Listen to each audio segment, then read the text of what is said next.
Late-night television took an unexpected turn last night when Representative Jasmine Crockett made a fiery appearance on The Late Show with Stephen Colbert, a moment that quickly spiraled into a headline-grabbing confrontation.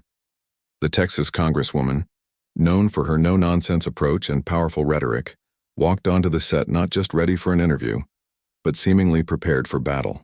What began as a routine sit-down turned into a dramatic clash that stunned the live audience and set social media ablaze. Before we unpack the chaos, let us know where you're watching from and hit that subscribe button for more stories like this. Crockett, a former attorney turned rising Democratic star, didn't hold back.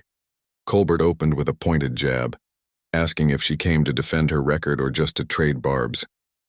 "Stephen, I'm here because I don't run," she shot back, flipping the tone of the conversation from the jump, and even challenging how often Colbert avoids taking real stances under the cover of satire.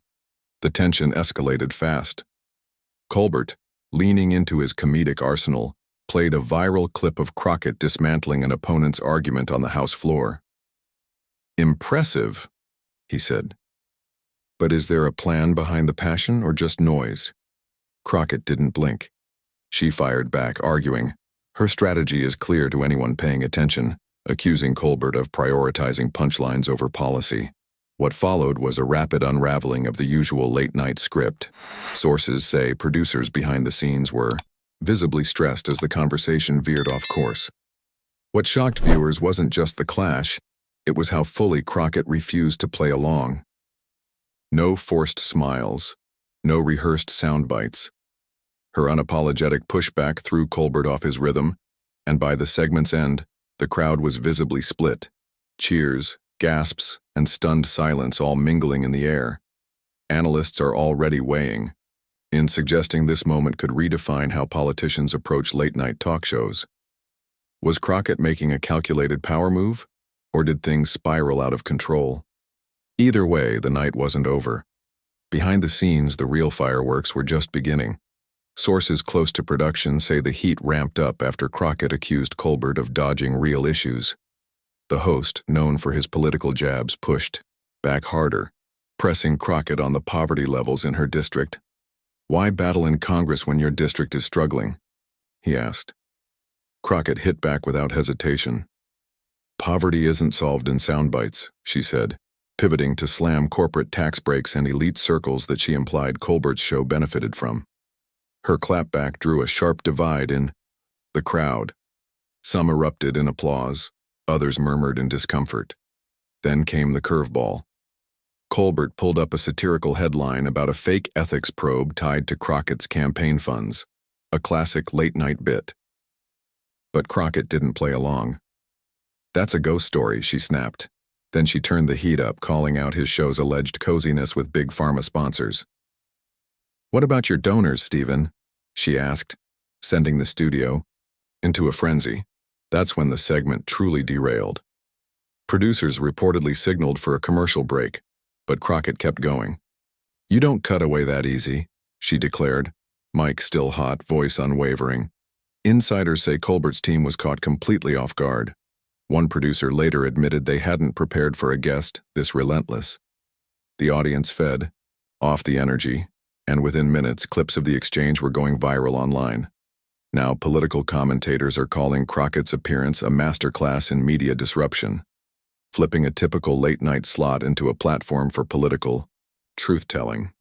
Whether you see it as bold or brash, one thing's certain: the night didn't simmer, it boiled over. And as for the biggest twist, sources say the real fallout might just be beginning. The Late Show turned into a powder keg last night as Representative Jasmine Crockett pushed her fiery exchange with host Stephen Colbert beyond the breaking point.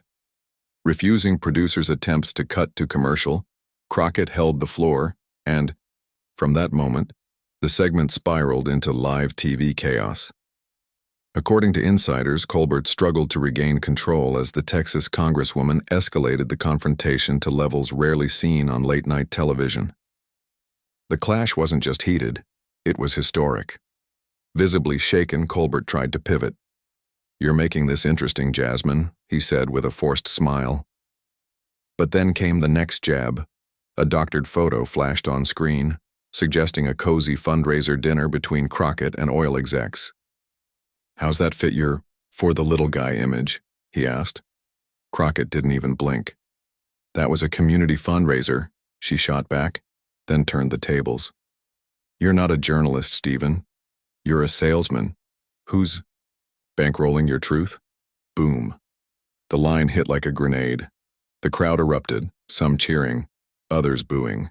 Insiders say the energy in the room turned electric, feeding the chaos as Crockett stood up, turning directly to the audience.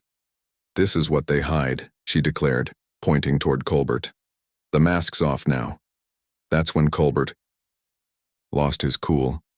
He slammed his desk and cut her off. That's enough, he barked. You don't run this show. Crockett didn't flinch. It's not your kingdom, she snapped. As the tension hit a fever pitch, security was waved in. But the cameras kept rolling. The feed stayed live, broadcasting every raw, unscripted second to stunned viewers across the country. Then came the moment that broke the internet. A mic picked up Colbert muttering, "Get her out." Crockett, already mid-stride, turned sharply toward the stage's edge. "You don't dismiss me," she said crystal clear. Security hesitated, unsure how to handle a sitting member of Congress in the middle of a live segment, while the audience roared and social media exploded. Analysts would later call it one of the most unfiltered moments in recent broadcast history. By the time the feed finally cut, the damage was already done. What followed was a full-blown media storm. Sources say Crockett ripped off her mic and declared, "I walk when I'm done," before striding off the set, leaving behind a rattled host, a stunned crew, and a room still vibrating with energy. Colbert's "get her out" moment instantly became the soundbite of the night, marking the clash as a defining moment in late-night TV history. But the real story unfolded after the cameras went dark. Insiders report Colbert remained seated, staring at the cracked coffee mug on his desk, now an eerie symbol of the breakdown. The control room, described by one source as a war zone, scrambled to decide whether to lean into the moment for ratings or bury it beneath a corporate apology. Meanwhile, Crockett didn't slow down. Less than 10 minutes later, she was out the building and already tweeting, "Told y'all I don't play. They can't silence what's real." By sunrise, the tweet had gone viral. Over 50,000 retweets and hashtags like Crockett OV's Colbert and Mask Off were trending globally. Clips of the confrontation, both from the live feed and shaky audience phone footage, flooded TikTok, X, and Instagram, racking up millions of views in hours. Supporters hailed her as a truth-teller who cracked the polished veneer of late-night media. She broke the machine. One viral post read, "Critics called it reckless, a stunt for attention." But political analysts offered a deeper take. She didn't just challenge Colbert, one commentator noted. She exposed how fragile these carefully curated media spaces really are when confronted with someone who refuses to play the game. And as the dust settles, one thing is clear. This wasn't just a late-night meltdown. It was a reckoning. Another analyst put it bluntly. Crockett didn't just break the format, she refused to play the game. And in doing so, she may have reshaped how a new generation of politicians engages with media, especially bolder, younger voices like hers. Back at the Late Show, the vibe was grim. Sources say Colbert retreated to his office immediately after the taping, skipping the usual post-show debrief. One insider overheard him muttering something about guests who forget they're not the star, a rare crack in the polished charm of a host known for staying unshaken. But while Colbert brooded, network execs saw dollar signs. Overnight ratings jumped 30% above average, the show's best numbers in months. "It's a mess, but it's a gold mine," one producer admitted off record, hinting that the team may lean into the controversy rather than smooth it over. Still, the hit to Colbert's image was real. Pundits speculated he underestimated Crockett, expecting her to fold under his trademark blend of wit and sarcasm. Instead, she came armed, composed, and one step ahead. And Crockett? She was already making moves. Sources close to her say she spent the early morning hours fielding calls from congressional allies, who saw the moment not as a meltdown, but as a rallying point. A rumored appearance on a rival talk show is reportedly in the works, with whispers she'll double down on her takedown of media gatekeeping. Her team's silence on the fictional donor dinner and ethics probe only added to the intrigue. Critics say she's letting the story simmer, strategically, keeping her name in the headlines while offering no apologies. "She's playing chess, not checkers," said one political strategist, suggesting the moment could catapult her toward a larger political stage, maybe even a 2026 Senate run. Meanwhile, the ripple effects across the media landscape are still unfolding. Some media analysts are calling it a wake-up call for late-night television, a format built on predictability, now facing a future where guests like Crockett are ready to rip off the mask. Some predict tighter guest screening. Others think networks will chase the chaos, booking more firebrands to replicate the buzz. For viewers, the moment split the room. Half saw Crockett as a truth-teller exposing a smug media elite. The other half saw Colbert as the victim of a guest who hijacked the stage. Social media was flooded with hot takes, memes of Crockett's mic drop, spliced clips of Colbert's stunned expression captioned, "When the roast boomerangs." By midday, the headlines were relentless. Crockett crushes Colbert. Has late night lost its edge? Supporters flooded Crockett's district office with calls, urging her to stay on the offensive. Meanwhile, Colbert's team worked overtime, crafting a carefully worded statement for the next broadcast, reportedly set to frame the clash as a lively exchange that simply veered off course. But no matter the spin, one thing's clear. That night wasn't just chaos. It was a shift. What happened on The Late Show wasn't just a televised argument. It was a fracture, live, raw, and unfiltered, in the carefully stage-managed world of late-night television.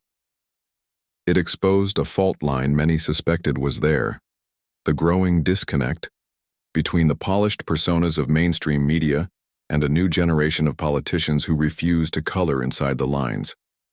For years, late night has thrived on a well-worn rhythm, celebrities and politicians sitting across from hosts in a dance of winks and jabs, candor within carefully controlled limits.